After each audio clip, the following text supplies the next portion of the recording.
Good day mga ka-health tips. Tanong ng marami, ano po ba talaga ang trabaho ng colchicine? Pain reliever ba ito o pampababa ng uric acid? Ang totoo, ang colchicine ay hindi talaga gamot para pababain ang uric acid at hindi rin ito pangkaraniwang pain reliever. Ang tunay na gamit nito ay para kontrolin ang pamamaga tuwing inaatake ng gout. Kapag sumakit ang kasukasuan mo dahil sa gout, ang colchicine ang tumutulong para maibsan ang pamamaga, kirot at pamumula. Pero tandaan, hindi nito binababa ang uric acid sa dugo.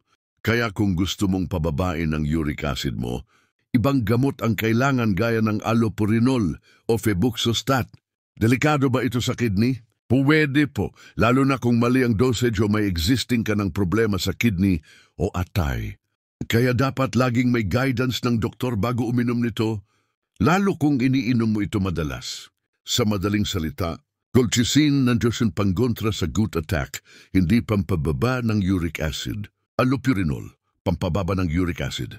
Kung may gout ka, dapat kombinado ang tamang gamot, diet at lifestyle para iwas atake.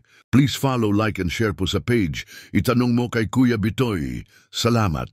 Disclaimer lang po, ang sagot ay para sa dagdag kaalaman lamang at hindi kapalit ng personal na konsultasyon sa doktor.